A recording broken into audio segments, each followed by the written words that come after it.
call them the Three Musketeers. Let me paint you a picture. First, there was Danny. I was 18. I was quite a needy little div. As a matter of fact, I was under psychiatric care for problems. They prescribed me a antipsychotic called olanzapine.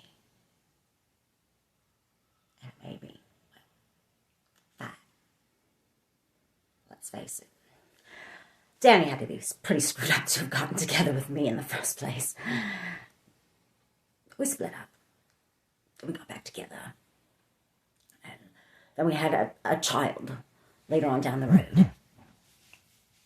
Which makes it impossible to get rid of him nowadays. Not that he was ever a father to her. That's about all that Danny contributes to this story. Then there was Liam. We met in a squat party on the estate. I was 20. Still baffed about life.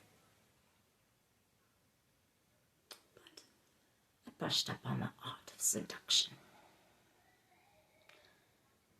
So here we are, sitting on the wall, waiting for his bus, the morning after the night we met, buzzed off from 6.5 white doves. And he gives me the most stunning diamond and sapphire eternity ring that you've ever seen. Almost blew me away. Of course, he had to take it back a couple months later. It turns out it was actually a family heirloom. His nan clocked it missing. He was banged up till Christmas. Then he was home for a couple months. Left me for a bird that he'd been in care with. Amy. Amy, her name was. So he was toing and froing between the two of us for a bit. Of course, Amy, she got it up the duff. I ended up in a nut house over it. He said he couldn't be with someone who was mental. Which was quite nice, you know. The cunt. This is when the fighter came out in me. This has gone on for 2.5 years. Well, no more. I had this brilliant idea. I'd just sniff coke till I died. And I gave it my best shot. Sadly, it didn't die. I wasn't that fucking lucky.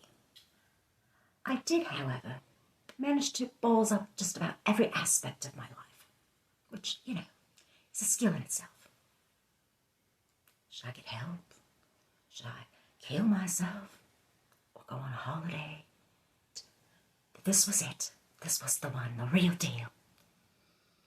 So, I had a little talk with myself. Marnie, don't fuck this up. Don't fuck this up. You know, hard at taking direction, so I have to say it twice to really ram it home. There's this gaff in Stepney. They call the fridge. They call it the fridge because it's fucking chilly in there. It's basically just a hall with chairs, and we all sit around and eat biscuits and talk about how much we love drugs, but how we can't do them anymore. We call it recovery. Anyway, I'm there because I'm a raving fucking cokehead who keeps trying to do herself in. Stevie's there because he just gotten out of prison and he ended up on the pipe with his uncle after being clean off white for 18 months. Ended up on his mother's doorstep crying about his father who died of a brain tumor when he was 14. And he just knows that if he doesn't shape up real quick, that he's going to end up back in the shovel. He makes me a cup of tea, smiles at me, makes me feel double lovely. And I just know that this is really going to be something special.